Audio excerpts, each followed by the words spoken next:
आज बात करते हैं एक ऐसे भगवान की जो इंतजार करते हैं। जी हाँ, अपने भक्त के लिए।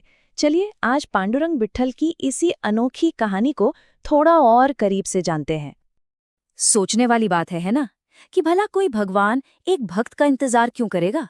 मतलब एक सर्वशक्तिमान ईश्वर, और वो भी एक मामूली इंसान के इंतजार में। तो आज हम इसी रहस्य से पर्दा उठाने वाले हैं। जानेंगे कि विट्ठल के इस खास अंदाज के पीछे आखिर कहानी क्या है। तो चलिए कहानी की शुरुआत करते हैं। सबसे पहले पंढरपुर चलते हैं और मिलते हैं विट्ठल से, और समझने की कोशिश करते हैं उनके उस खास आसन को जो उन्हें बाकी सबसे एकदम अलग बनाता है। महाराष्ट्र के पंढरपुर में भगवान विट्ठल एक ईंट पर खड़े हैं, दोनों हाथ कमर पर और चेहरे पर इंतजार का भाव। ये सिर्फ एक मूर्ति नहीं है, ये अपने आप में एक पूरी कहानी है। इस एक आसन के पीछे एक बहुत बहुत गहरा मतलब छिपा हुआ है, और इस गहरे मतलब को समझने की चाबी वो छिपी है एक भक्त की कहानी में। एक ऐसा भक्त जिसका नाम था पुंडलिक। तो अब वक्त है पुंडलिक की कहानी जानने का। तो शुरू में पुंडलिक कोई बहुत आदर्श इंसान नहीं था, बिल्कुल नहीं। वो तो अपनी ही दुनिया में मग्न रहता था, सांसारिक सुख सुविधाओं में इतना डूबा हुआ था कि अपने बूढ़े माँ बाप की भी कोई फिक्र नहीं थी उसे। और यहीं से कहानी में एक ऐसा मोड़ आने वाला था जो सब कुछ बदल कर रख देने वाला था।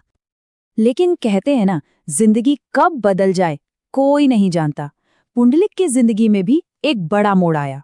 उसकी मुलाकात हुई कुछ संतों से, और उनकी बातें, उनकी शिक्षाएं सीधे उसके दिल में उतर गई। और बस वहीं से पुंडलिक की पूरी जिंदगी की दिशा ही पलट गई। अब उसे ये बात समझ आ गई थी कि असली भक्ति, सच्ची पूजा कहीं मंदिरों या तीर्थों में नहीं है, बल्कि वो तो अपने माता पिता के चरणों की सेवा में है। और बस पुंडलिक ने इसी सेवा को अपना सबसे बड़ा धर्म, अपनी सबसे बड़ी भक्ति बना लिया। और अब कहानी पहुंचती है अपने सबसे अहम, सबसे दिलचस्प मोड़ पर। वो पल जब भक्त और भगवान का आमना सामना होता है। वो मुलाकात जिसने भगवान को उनका ये अनोखा रूप और उनका ये नाम दिया। पुंडलिक की इस निस्वार्थ सेवा और भक्ति में, जानते, इतनी शक्ति थी कि स्वयं भगवान विष्णु उससे मिलने आ गए। उन्होंने रूप धारा पांडुरंग विट्ठल का और सीधे उसके दरवाजे पर पहुंच गए। जरा सोचिए, एक भक्त की सच्ची सेवा में कितनी ताकत होती है। और अब देखिए कहानी का सबसे बड़ा ट्विस्ट। दरवाजे पर कौन खड़ा है? खुद भगवान। लेकिन पुंडलिक, वो तो अपने माता पिता की सेवा में लगा हुआ था। वो अपने कर्तव्य को बीच में कैसे छोड़ देता? उसका ध्यान एक पल के लिए भी नहीं भटका। यही वो पल था जिसने इतिहास बना दिया। पुंडलिक ने अंदर से ही एक ईंट सरकाई और बड़ी विनम्रता से भगवान से कहा, प्रभु, कृपा करके इस ईंट पर खड़े होकर मेरी प्रतीक्षा करें। जैसे ही मेरे माता पिता की सेवा पूरी होगी, मैं तुरंत आपके पास आता हूँ। सोचिए, ये भक्ति का कैसा स्तर है, जहाँ कर्तव्य भगवान के दर्शन से भी पहले आता है। और जानते हैं, इसी वजह से भगवान का नाम पड़ा विट्ठल, क्योंकि मराठी में विट का मतलब होता है ईंट। वही ईंट जो पुंडलिक ने भगवान को खड़े होने के लिए दी थी। तो भगवान का नाम हमेशा हमेशा के लिए अपने उस भक्त से जुड़ गया जिसने उन्हें इंतजार करने के लिए कहा था। तो ये तो थी कहानी, पर यह कहानी सिर्फ एक कथा बनकर नहीं रह गई। चलिए अब देखते हैं कि कैसे इस एक कहानी ने एक बहुत बड़ी, एक विशाल सांस्कृतिक और आध्यात्मिक परंपरा को जन्म दिया। हर साल लाखों की संख्या में भक्त, जिन्हें वारकरी कहा जाता है, पंढरपुर की पैदल यात्रा पर निकलते हैं।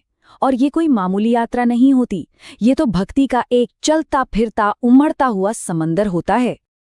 कल्पना करके देखिए, लाखों लोग हफ्तों तक नंगे पैर चल रहे हैं।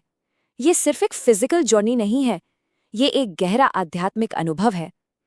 पूरी हवा में संत ज्ञानेश्वर और संत तुकाराम जैसे महान संतों के अभंग और भजन गूंजते रहते हैं। और इस पूरी यात्रा में लाखों होठों पर बस एक ही नाम होता है, एक ही गूंज होती है जो सबको एक साथ जोड़ देती है, विट्ठल विट्ठल पांडुरंग हरि।